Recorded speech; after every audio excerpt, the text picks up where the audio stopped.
pimpinan dan anggota Komisi 3 yang saya hormati, Jaksa Agung Muda Bidang Pidana Khusus Pak Febri dan seluruh jajaran yang hadir yang saya hormati.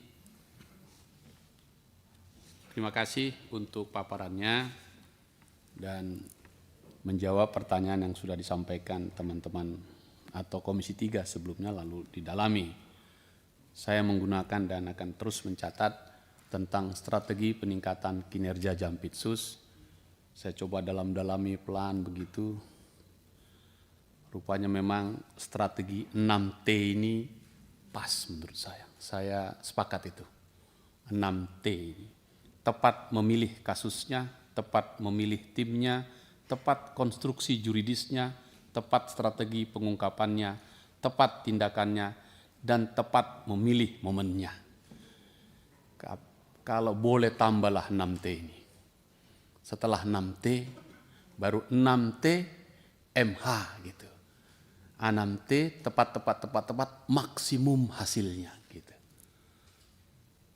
Strateginya sudah benar, tepat semua. Tapi hasilnya ini kira-kira tentu kita harapkan maksimal gitu. Jadi kalau boleh menyarankan 6T ya, MH gitu, maksimum hasilnya gitu. Kalau mau cari yang lain, MH itu apa? Memang hinja gitu kan. Jangan kau ketawa, benar itu. Terima kasih. Nah, sekarang saya mau dalami lagi tambahan saja nih Pak Febri. Saya memang mengikuti betul dakwaan itu, kasus Jarod ini. Dan saya ikutin peristiwanya sampai sedemikian rupa dan memang muncul di media disampaikan yang kaget memang angka-angka itu. Saya masuk akal kalau teman kita tadi pas lihat uang sebanyak itu langsung gubrak pingsan begitu ya. Belum pernah lihat seperti itu begitu uang sebanyak itu. Dan kalau diurai dalam dakwaan yang dibacakan kemarin itu tanggal 30 Januari itu ada sekitar 30 itemnya. Baik uang pecahan, dompet warna hitam, dompet warna coklat, amplop dan seterusnya gitu. Tadi ditanyakan, kalau nggak bisa di sini mungkin nanti tertutup, ya. Siapa yang punya itu, kepada siapa dan untuk apa, kan begitu ya. Tadi yang masih oke, kita hormati ini strategi penyidikan. Tapi kita ingin ini nanti harusnya dibuka di persidangan karena sudah dibacakan dalam dakwaan. Siapa mendakwakan kan dia harus membuktikan nanti di situ. Plus yang menarik lagi yang saya lihat di situ kasihnya adalah dengan jumlah itu beserta dokumen catatan-catatan maupun yang bertuliskan nomor perkara dan kode-kode tertentu terhadap biaya pengurusan yang seluruhnya terdakwa simpan di rumah terdakwa jalan ini gitu. Ini menarik sekali. Kalau sempat dapat semua nomor perkara yang dituliskan itu, maka saya membayangkan ketahuan siapa hakimnya yang menangani perkara itu. Kira-kira begitu ya. Tadi sudah disampaikan pengadilan negeri bandingnya untuk nanti di kasasinya atau di Mahkamah Agungnya. Kode-kode tertentu gitu. Ada yang kalau udah disebutkan yang saya baca di medsos ini diceritakan ada kode macam-macam gitu ya. Nah, pertanyaan saya Pak Febri, kalaupun nggak bisa dijawab di sini nanti tertutup ya. Kan ada pertama pasti ada alat bukti yang berupa barang bukti elektronik yang berisi mungkin saja email, mungkin riwayat browsing, file, foto, video dan lain-lain yang memang belum dimunculkan ya. Hasil penyitaan saat penggeledahan di rumah itu, handphonenya, laptopnya, baik miliknya maupun mungkin keluarganya, istri dan anak-anaknya. Tadi udah dimulai tadi TPPU-nya tuh kejar, mudah-mudahan ada keluarga yang keluar nanti untuk bisa dijemput begitu ya, dan seterusnya. Publik yang mengikuti perkara ini kayak nonton film kita ini, nonton film yang mulai dan sedemikian rupa. Itu pertanyaan saya, apakah itu ada? Pertanyaan kedua, dalam pemberitaan juga saya tidak ikut di persidangan, tapi di sidang dihadirkan 6 anak Jarod Rikar, namanya Roni Bara Pratama. Lalu di persidangan itu Ia menyebutkan bahwa jumlah uang yang disita bukan 915 miliar, tapi 1,2 triliun.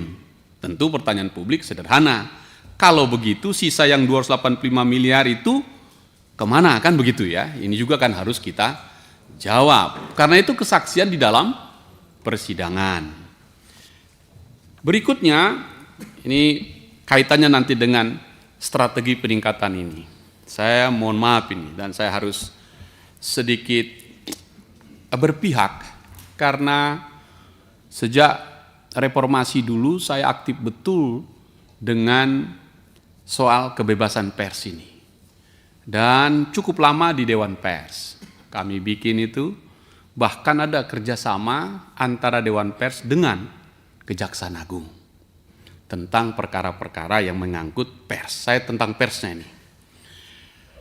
Ini kebetulan ada sahabat saya di sini, Pak Gunawan, yang paling suka bola.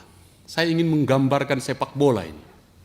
Begini, ini kaitannya dengan pasal 21 Undang-Undang Tipikor mengenai perintangan, obstruction of justice itu. Di sana dikatakan, setiap orang yang dengan sengaja mencegah, merintangi atau menggagalkan secara langsung atau tidak langsung penyidikan, penuntutan, dan pemeriksaan di sidang pengadilan terhadap tersangka dan terdakwa ataupun para saksi dalam perkara korupsi dipidana bla bla bla bla. Oke. Jadi mencegah, merintangi. Sekarang merintangi. Saya membaca di media bahwa salah satu yang juga diambil atau ditindak oleh teman-teman Pitsus adalah salah satu media karena pemberitaannya yang dianggap merintangi. Nah, ini kita tukar pikiran, Pak Febri ya. Saya menggambarkan di Gelora Bung Karno, timnya kejaksaan melawan tim koruptor lagi main. Ada wasitnya. Dan semua menonton.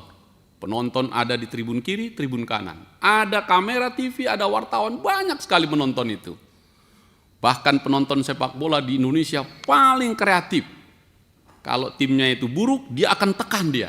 Kalau timnya itu baik, dia akan dukung gitu.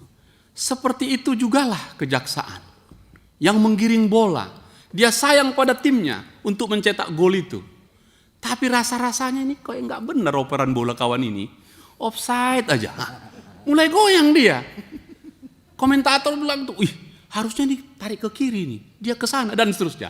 Maka penonton lebih pandai dari yang main bola. Karena kecintaannya, begitu jugalah dengan media.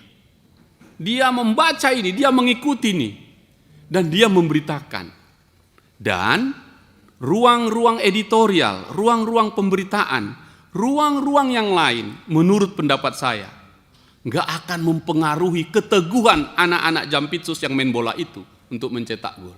Sama sekali nggak merintangi dia untuk mencetak gol. Menurut saya. Nah oleh karena justru sebaliknya, dia kita butuhkan Pak Febri untuk mendorong kita agar bersemangat untuk memainkan ini. Jadi saya hargai ketika kemarin tahanan kota itu. Karena sekali lagi, jika pasal perintangan ini kita lebarkan terlalu lebar, sibuk sendiri nanti kita, itu maksud saya. Oke? Dengan demikian, maka apakah berita-berita konten yang dikeluarkan media yang terasa menyakitkan kita, menyudutkan kita, menyesatkan kita menurut pikiran kita, ya biarin dia. Itu bukan merintangi itu, mengkritiknya itu. Menurut saya. Kalau tidak, sepi nanti, ruang gelap nanti dari penegakan hukum ini. Biar dia terbuka. Nanti kalau dia minta, ya sudah, jawab dia. Nah, di Undang-Undang Pers jelas. Kata-kata balas kata-kata. Berita yang nggak benar, beri hak jawabnya. Itu paling fair. Karena juga nggak ada dampak apa-apa terhadap perkara ini. Sebaliknya, kalau terus ini kita anggap menjadi tekanan di kita dan ancaman, pikiran saya ini, jangan Pak Febri. Cukup ada kapuspen kita untuk bercerita, mengcounter itu, cukup itu. Kata-kata, balas kata-kata. Karena sesungguhnya Kejaksaan Agung atau Jampitsus adalah penarinya Media adalah panggungnya. Tidak ada penari yang hebat kalau nggak ada panggungnya. Dan nggak ada panggung yang hebat kalau nggak datang penarinya. Jadi, menurut saya, apa yang dilakukan pers, sejahat apapun pers itu beritanya, ia bukan bagian dari perintangan menurut pasal 21. Itu pandangan saya. Karena itu, ini pelajaran saja ke depan. Jangan nanti sampai sudah bagus kerjaan kita, sampai dianggap nanti kejaksaan ini musuhnya kebebasan pers. Jangan, karena pers bagian dari kita gitu, dan kebebasan pers itu kan bagian dari demokrasi. Jadi jangan sampai publik bilang, wah ini kejaksaan jadi banditnya demokrasi, banditnya kebebasan pers. Jangan. Sesakit-sakit main bola, ini Pak Gunawan ini, sekali lagi nih, saya lihat dia, saya ingat di bola ini Pak. Sesakit-sakitnya main bola diteriaki penonton satu stadion, lebih sakit main bola nggak ada penontonnya. Oke ya, ini argumentasi saya tadi. Tepuk tangan dong kalau tanggung gitu kan. Iya. Kalau timnas main Pak, nggak ada penontonnya, nggak ada timnas itu. Sepi dia. Nah, jadi Pak Febri, dukungan saya kepada Anda, biarkan media glory memberi tepuk tangan itu atau meneriaki supaya kita baik. Nggak mungkin lah ada pers yang bisa menghentikan dakwaan Bapak ini, nggak mungkin itu. Paling kuping panas sedikit kan. Sekali lagi, sesakit-sakitnya main bola diejeki penonton satu Gelora Bung Karno, lebih sakit main bola ndak ada penontonnya. Nah, itu poin saya yang pertama. Oleh karena itu 6T MH tadi itu penting, media sahabatmu seperti kami ini semua. Nah,